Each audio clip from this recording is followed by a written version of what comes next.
अस्सलामु अलैकुम वरहमतुल्लाहि वबरकातुहू। उम्मीद है आप सब खैरियत से होंगे। अल्लाह ताला की तौफीक से आज 14 अगस्त है और अल्लाह ने मुझे मौका दिया कि मैंने मुल्क पाकिस्तान के सबसे खूबसूरत और मजीद खूबसूरत इलाकों में से एक खूबसूरत इलाका जो हमारा सिरी पाए है शोगरान से ऊपर, यहाँ गुजारने का मौका मिला। तो कौन कहता है कि पाकिस्तान खूबसूरत नहीं है? कौन कहता है हमारे मुल्क में किसी चीज की कमी है? तो पहली बात तो ये है कि I love my country and I love my people. पूरे पाकिस्तान को एक तो ये दुआ है कि अल्लाह ताला आपको मजीद इतने ही और साल दे और हमेशा कायम रखे और पाकिस्तान हमेशा उन बुलंदियों पर जाता रहे जिसके लिए वो बना था, जिसके लिए हमारे कायद ने इसके लिए मेहनत की थी और उस पूरी टीम ने मेहनत की थी इस मुल्क को जो है उस खित्ते के अंदर वजूद देने के लिए। दूसरी बात ये कि ये तन्हाइयाँ, मैं तो हमेशा बात करता हूँ, ये तन्हाइयों की इंसान को जरूरत होती है। और देखें इन खामोशियों में, इन तन्हाइयों में इंसान रिफ्लेक्ट कर लेता है बहुत सी चीजें। तो मैंने कहा कुछ पैगाम होना चाहिए आज के दिन आप सब लोगों के लिए। पहली बात तो ये आप देखें कि अल्लाह ताला कुरान में फरमाता है मा तरा फी खल्क़ि रहमानी मिन तफावुत। अल्लाह ताला की तख्लीक में किसी किस्म का नक्स नहीं मिलेगा आपको। तो देखें, एक तो खूबसूरती है, एक तो वजूद है और दूसरा उसको थाम के रखा हुआ है। और हमें ये लग रहा होता है शायद कि एक चीज वैसे ही खड़ी हुई है, लेकिन इसके पीछे एक निजाम है जो चल रहा है। अल्लाह के निजामों के अंदर नक्स नहीं है, लेकिन इंसानों के निजामों के अंदर आप देखें कितने प्रॉब्लम्स हैं, कितने मसाइल हैं। मैं आज यहाँ आया हूँ, कोई 8-9 सालों बाद आया हूँ मेरे ख्याल से। लोगों ने बोतलें फेंकी हुई हैं, चिप्स के रैपर्स फेंके हुए हैं। तो इंसान चाहे तो जितना अल्लाह ने उसको इख्तियार दिया है रख सकता है चीज को अच्छा, मगर इंसान बर्बाद कर देता है उस हुस्न को जिसको अल्लाह ने कायम रखा।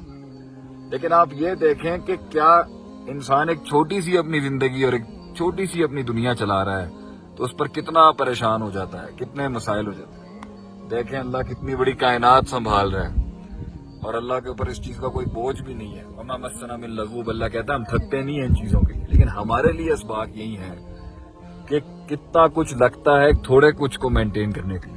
तो पहली बात यह है, मुस्तकिल मिजाजी से लगे रहें, मुस्बत ख्याली के साथ लगे रहें, पॉजिटिविटी के साथ लगे रहें, मेहनत करते रहें। अल्लाह आपको जरूर रिजल्ट देगा इंशाअल्लाह ताला, क्योंकि बड़ा कुछ दफन होता है जमीन में थोड़ा कुछ उगने के लिए और बड़ी नस्लें लगती हैं, बड़े वक्त लगते हैं थोड़ा कुछ इंसान को दुनिया में बनाने के लिए। तो जो लोग अपनी जिद्दोजहदों में, अपनी जिंदगियों की जंगों में, अपनी स्ट्रगल में चल रहे हैं, अपने आप से लड़ रहे हैं, अपने अंदर के नफ्स से मुकाबले कर रहे हैं, अपने शैतानों से लड़ रहे हैं, दुनिया के अंदर इंसानी और जन्नती शैतानों से लड़ रहे हैं, हिम्मत ना हारें, परेशान ना हो। इंशाअल्लाह ताला अल्लाह ताला आपको मदद जरूर देगा और अल्लाह ताला हमें पाकिस्तान की वो खिदमत करने की तौफीक अता फरमाए जिसमें हमें अल्लाह ने इसके जरिए इसको वसीला बनाया, जहाँ हम जिए, अपनी जिंदगियां गुजारी, नाम बनाया, काम किया, खाया पिया। यहाँ पर अल्लाह हमें अपने मुल्क को कुछ देने की तौफीक अता फरमाए, हमें इसकी खिदमत करने की तौफीक अता फरमाए।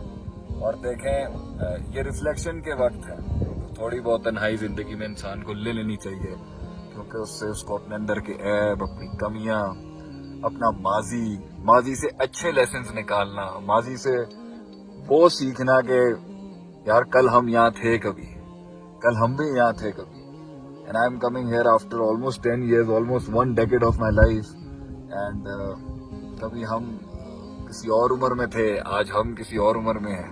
वक्त भी गुजर गया लेकिन बहुत सीखने को मिला। It was a very enjoying journey and I learned a lot in my life। और अल्लाह ताला मुझे मजीद सीखने की तौफीक अता फरमाए।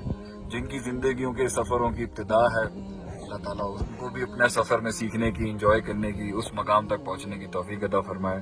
और जो पहुंच गए हैं उन्हें इन निजामों की तरह संभालने की तौफीक अता फरमाए।